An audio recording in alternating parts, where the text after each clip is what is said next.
Well, I grew up in a peculiar home. My parents were recent immigrants from Europe, and they never really assimilated to the United States, and they never wanted to. They had no desire to become Americanized. And so our family always stuck out like a sore thumb in the neighborhood where I was growing up, where it's mostly second-generation American Jews who wanted very much to assimilate. And my parents' views were very odd. They both absolutely loved Stalin. You couldn't say a single negative thing about Stalin in my home. It was impossible. You know, you couldn't criticize Stalin.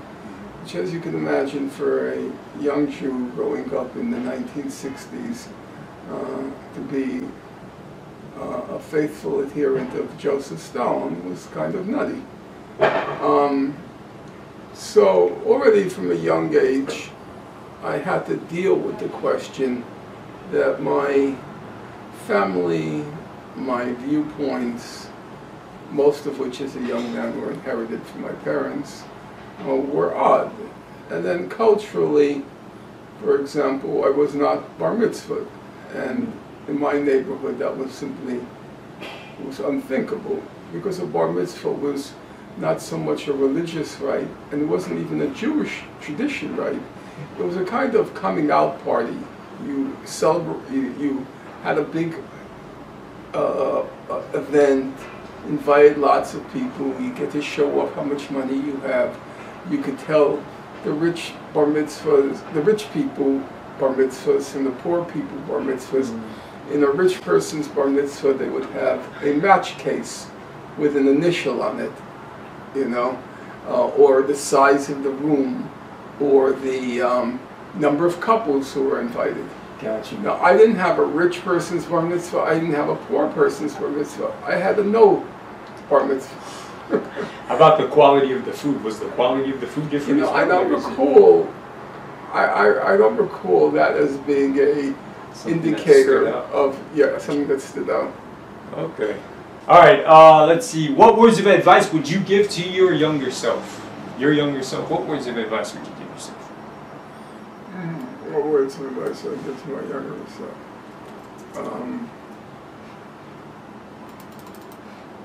Be open-minded. Yeah. Truth can be found everywhere and anywhere. Cool. You never know who might have a handle on the truth. So listen to everybody. That's good. I like that. Anything else?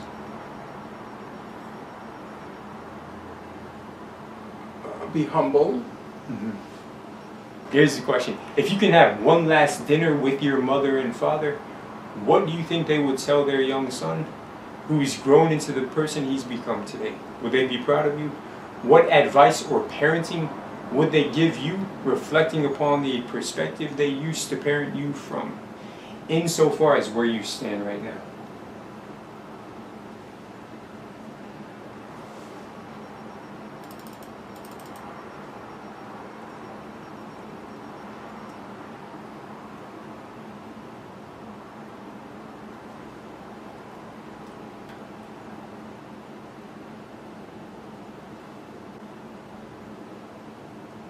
I did with my life what I wanted to do. I cannot say whether they would have approved or not.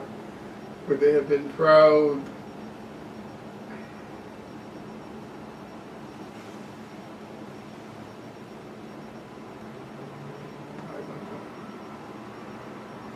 I don't know. Look, I respect their legacy. I did what I can to vindicate what happened to them. But I cannot say that they would have necessarily approved what I did with my life. I cannot say that. I have no idea. Like with most things, they would approve some things and not approved others. I don't think they would care anymore, because I'm coming myself to the end of my life. So it's a done deal. It's water under the bridge. Doesn't make much of a difference. Do you fear death? What do you think about your relationship with death? Well, yeah. I can't really comprehend nothingness. Do you believe in the aspect that we're made of spirit? That each person has a soul or a spirit? Is that something that's... I would say it's not real compensation. What do you mean not real compensation? Sorry. Even were it true, it doesn't really... Oh, okay. It doesn't offset the fact of death. Think of it this way, perhaps. In physics... Do you fear death? I fear leaving this realm. I know this sounds a bit oxymoronic. Leaving this realm prematurely, I guess you could say. But I also believe somewhat in fate, destiny in a sense. I believe in there being an order amidst the chaos and a higher, grander sort of divine intelligence at work despite the flaws and the free will of humans, which causes tumult and chaos and turmoil. I think at the grander spectrum, there is order, so. And I think, things happen for a reason. It's not always easy to make sense of it. Maybe it's never made sense of. But what I was going to say is the point of physics. It seems there's a law in physics, if I'm not mistaken, which says what exists cannot not exist. So, from ice to water to steam, somewhere else off to another room, who knows what happens, right? The same way with the spirit. So if you do believe in a spirit, within the body, what is it? Body, spirit, what is it? Body, soul. Mind, body, soul, I guess you could say. Anyways, so if you do believe in there being a spirit, you having a unique spirit, maybe that brings some peace to knowing that physics says, don't worry, what exists cannot not exist. Alright, more emphatically, have you ever seen a real dead body before in real life? No. Okay, neither have I. But well, my mother's. Oh, okay. When I took her out. Were her eyes open? Could you, or was it closed? Sorry. Alright, well, it seems like in a dead body you sort of see a glaze in the eyes, a hollowness of an existence. There's nothing there, pretty much. But when you look into another person's eyes, you can see that's life. True. I think it was Shakespeare who said the eyes are the mirror of the soul. Sure. Cool. Well said. Okay. So yeah, it's that point, I guess. How is your health? Is your health? Yeah. It's good. No complaints. That's good. The importance of money. Any thoughts about the importance of money? There's no possibility of dignity unless you can pay your bills, unless you can afford a roof over your head, unless you have food on the table, unless you have clothes on your back. There's no possibility of personal dignity in the absence of those things. Gotcha. And there's no possibility of human dignity if you're dependent upon somebody else to supply those things, because you lack the autonomy then to be your own person. That having been said, I think it's very easy to live on very little. To live what? So. It's very easy to live on very little. Oh yeah. I never owned a car. I never learned to drive. Wow. I never used an ATM. I've never been into social media. I've never owned a cell phone, an iPhone, and any of those gadgets. I've never owed anyone a penny. I've never had a debt. Wow. I only got a credit card very late in life because I wanted to use the washer and dryer in my laundry room, and it required a credit card. Otherwise, I always paid with cash. So I think it's, I don't think it's difficult to live a simple life, and I don't think it's preferable to live a complicated life. I think it's preferable to live a simple life. But that being said, there's still the minimum requirements of personal dignity, and you have to have that living wage and something more to enable you once in a while, like after this meeting is over, I'm going to splurge on 3 slices of pizza, which I do only do maybe once every year. Cool. So once in a while, a little splurge. Nice. That's Enjoy. about it. Otherwise, I'm not interested in money. Sounds good. What ended up happening to your court case in 2019? You remember when we spoke about that? Yeah. Actually, this August 4th is 5 years since that divorce case. Wow. Whatever happened, all the charges against me were dropped. Yeah. But I cannot say it ended positively, and I don't want to go into it because it makes me ill.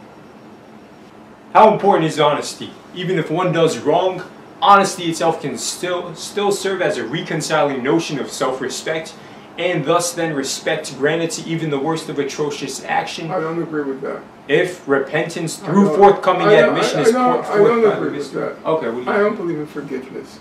Oh, interesting. No, I do not. I think that if you self-consciously commit an act, then you have to accept responsibility for it. Yeah, of course. And I'm not about to forgive you. You knew what you were doing. You proceeded to do it. You wanted to do it. You did it. Fine. But don't expect me to forgive you. You made that choice, and then you have to accept the consequences of your choice. Actions have consequences. That's the choice you made, then you accept the consequences for it. Period. You know, there's an interesting caveat instilled within the definition of forgiveness.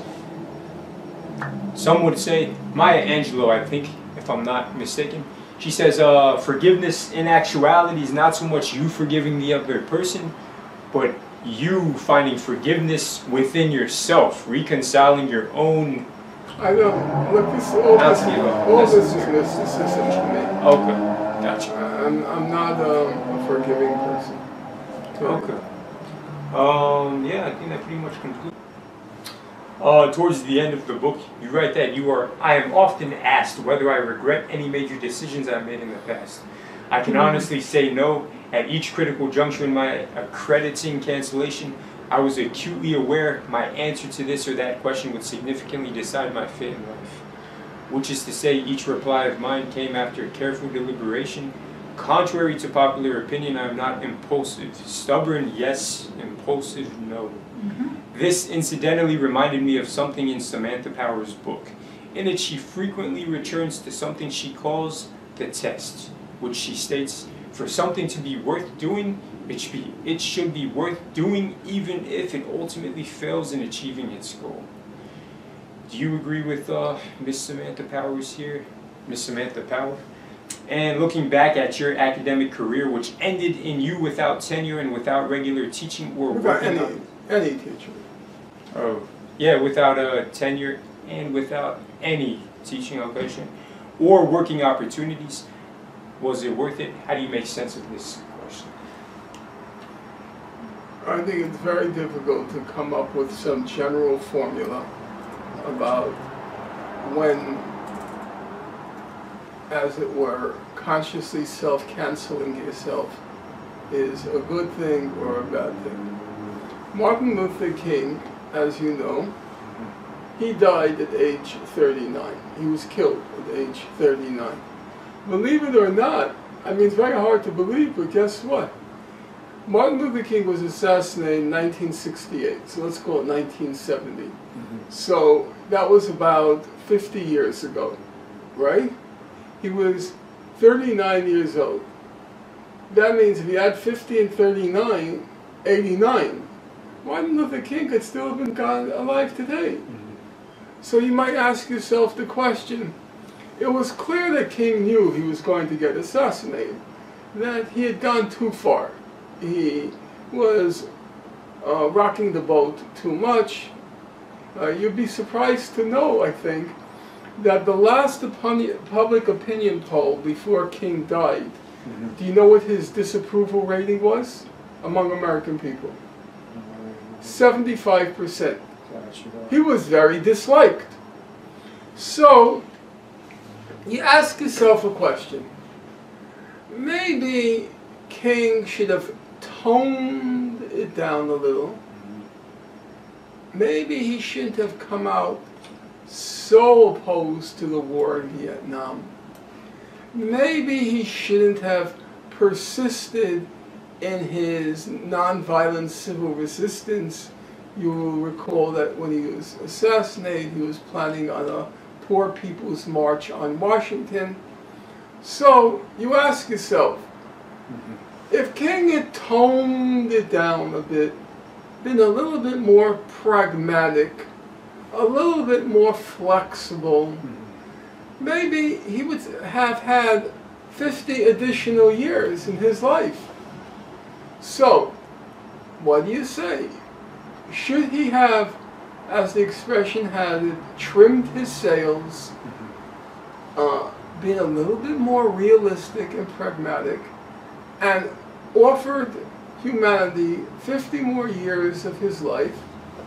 Or should he have been inflexible, unpragmatic, unwilling to retreat, and end up dead? Yeah. Which should he have done? Well, I think he had a higher vision in mind for himself and for the world. So, what he ended up doing, I think, was somewhat necessary for others to benefit ultimately. Well, that was the question with me. Yeah. I am confident in saying I was a good teacher. I know that. I have no doubt about that, and I'm not going to pretend to any modesty. So sometimes I calculate to myself, I had on average each year, I had on average, let's say 300 students, 350 student classes each semester, okay? That's 300 students a year.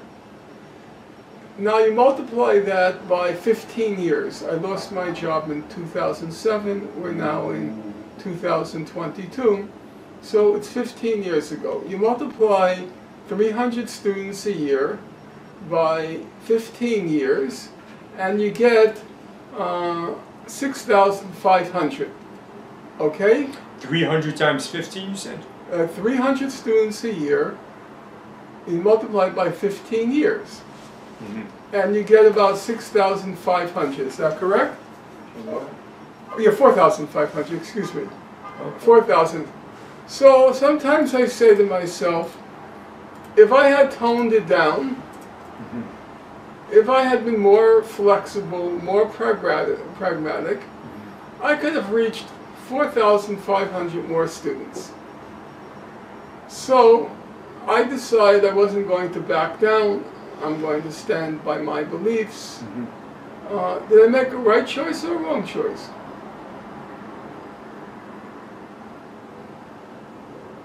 Well, 4,500 students couldn't benefit from my teaching, and I know I was a good teacher. You know, in this day and age with social media and whatnot, the example you set for yourself, for others, and then inversely, the example the system sets in dealing with you, I think it's good. It's a poignant clash that can lead to something more suitable in the future, I would say. So did I make the right decision, in your opinion? Well, that's a very personal question, and that's a question of conscience, I would say. So I can't answer that for you. In my own, looking at history and the sacrifices that have to be made, standing by truth, you never lose out. If you read that book that I bought you, you'll see the strand of truth, virtue, justice. It always, in a sense, recompenses in the end. It comes back around at a certain point, I would say.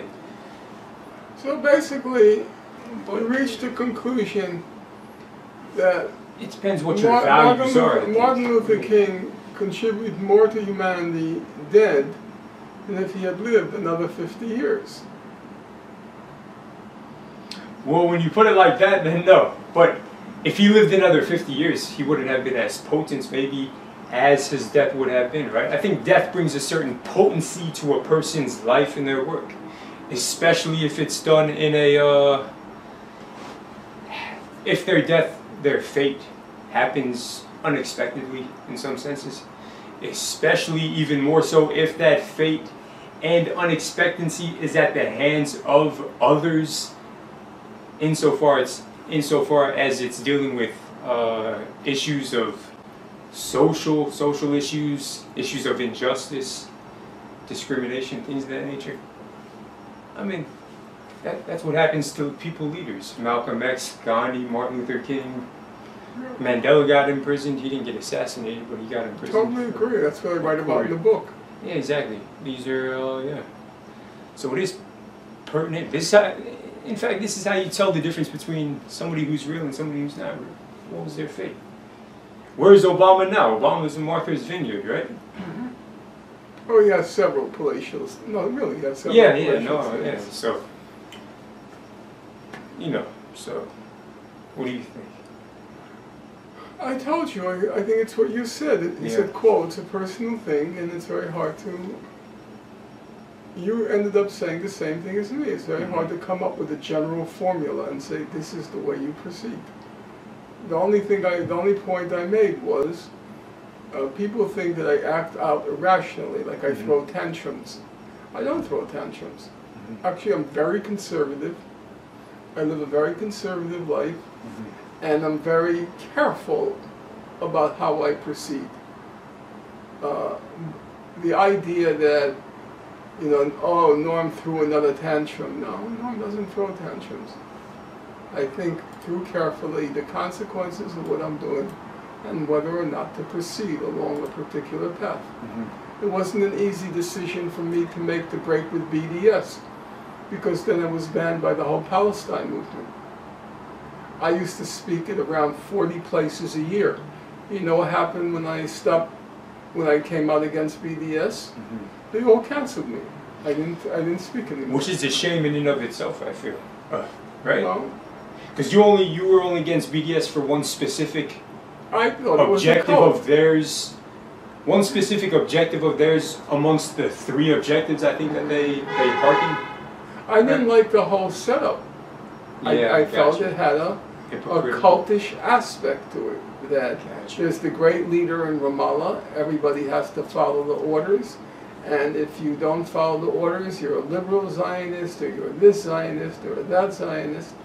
Didn't feel right to me. You also claim that BDS is a bit hypocritical and